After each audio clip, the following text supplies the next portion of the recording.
Hey guys, welcome to On My Shelf. Today I'm talking about my family's 10 favorite picture books.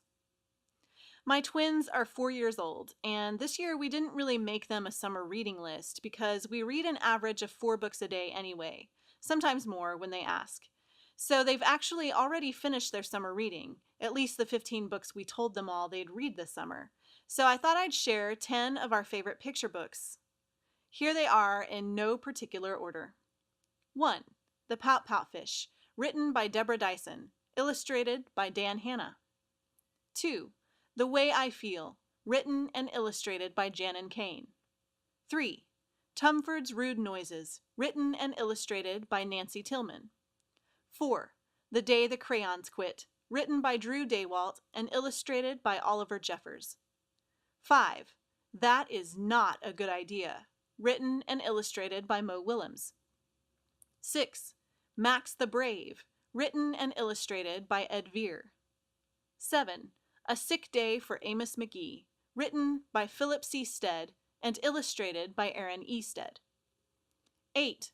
The Way Back Home, written and illustrated by Oliver Jeffers. 9. Russell the Sheep by Rob Scotton. 10. There Are Monsters Everywhere by Mercer Mayer. Most of these authors have several amazing books, and we have them all on our shelves. I didn't mention them all because I wanted to get a good representation with my list, but honestly, our list of top books is probably a list of 50 or more. This is only scraping the surface. You should definitely check out all of these authors and illustrators because they're doing fantastic work, and they're also really neat people. I'd like to say a little something about the importance of reading aloud to children. There are some schools of thought out there that say if a child had no other education except stories, they would learn most of what they needed to know about life and the arts and things like language and science and social studies. I believe it. We started reading aloud to our children when they were in utero. There's this beautiful picture we have of my oldest when he was barely old enough to hold up his head. I'm lying beside him on the floor, reading from Shel Silverstein's Falling Up. When my twins were in the neonatal intensive care unit right after they were born, I read Cormac McCarthy's The Road to them because they needed to hear my voice, and sometimes you run out of things to say to a tiny little blinking baby. So I turned to story. We read picture books, but we also read chapter books because it's good for kids to exercise their listening and focus muscles and keep track of a storyline over several days or weeks of reading. When we read aloud to our children, they learn the cadence of language. They learn the wonder of stories. They learn that books can be entertaining and wonderful. They become lifelong readers early on, and they'll never lose that gift. Here are my best tips for reading aloud well. 1. Get silly. Kids love it when you use silly voices and make funny faces.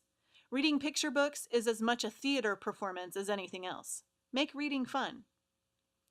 2. Get over your embarrassment. I used to get a little embarrassed when we were out in public libraries and one of my kids would bring me a story and sit on my lap, like they weren't leaving unless I read the story. I'd start out really quiet until they'd say, "I can't hear you, Mama," and then I'd have to speak up. And I couldn't just read differently in public than I did at home, so I'd read like I normally do. And before I knew it, I'd have kids who weren't mine gathered around me. At a certain point, we have to get over our embarrassment with reading aloud, especially around other people. Kids don't care. They just want to hear an engaging story. 3. Practice. Reading aloud gets easier with practice. It may feel hard at first, but with time, it will become much less complicated and much more enjoyable. Now I look forward to those reading aloud times because I know I'll enjoy the stories as much as my children do.